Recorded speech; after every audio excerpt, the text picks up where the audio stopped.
Hey, it's Paul Blough, and we're here for another 5 by 5, and today I'm going to talk about a subject that I'm really interested in, that I've been interested in for years and years, and that's disc profiling. What a disc profiling is a personality profile test that's really simple to take, and there's lots of variations on it. Some are even free. Some you can pay $49, $50 or so for to be able to get an insight as to what kind of motivates a person.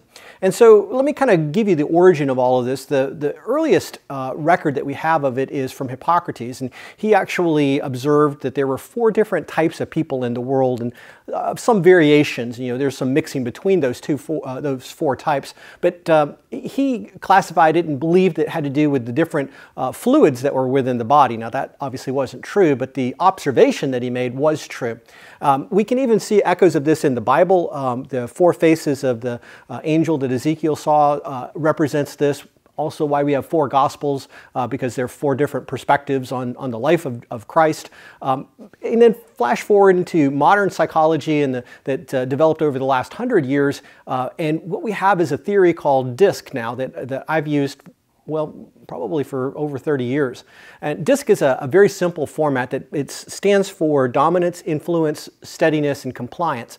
And so you think of it as kind of a circle, and dominants are over here, influencers are here, steadies are here, and compliance are here. And everybody is made up of the spectrum of those 4 personality traits. Now, nobody's a pure anything. We're all kind of Heinz 57 amalgamations, but we have one that kind of governs and controls us more than the other. So let me kind of talk just real quickly a little bit about the statistics that relate to this. About 10% of the world is in the dominant personality trait. I'll explain a little bit more about what that means. About 25% of the world is in the influencer trait, another 25 in the compliant trait, and then the vast majority, about 40%, make up the steady trait, and that's very interesting to me. The steadies are very compliant people, very calm people, kind of just don't like a lot of change, and really end up to be the people that are steady at doing some types of repetitive work, just generally are good folks to be around. So let's quickly take that circle and talk a little bit about their natures. Dominants are exactly what they sound like.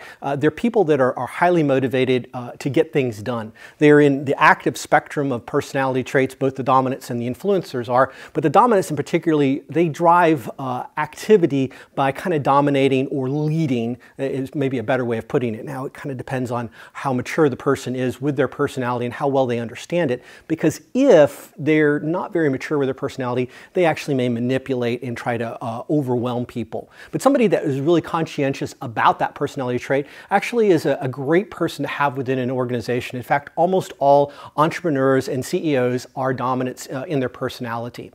They're the people that drive us to get things done. They have a great sense of urgency and just need to have things taken care of. Now, the influencers are also active, but they influence people through basically talking, through words, through encouragement, through just they're basically your natural-born salespeople. And in fact, when we're looking for a salesperson, that's usually what we're seeing as one of the tell markers, making sure that their disc profiling shows that they are either an I or they have strong I personality traits. So we have your kind of your leaders over here in the dominants, and we have your salespeople over here in the influencers, your general workforce, particularly anybody that's involved in customer service or working in the in a plant environment, kind of on a line or such. They're going to be in your steady, and then we move over to your compliance. Now, this is your perfectionist. It's going to consist of engineers and accountants. These people are the ones that are very attentive to detail.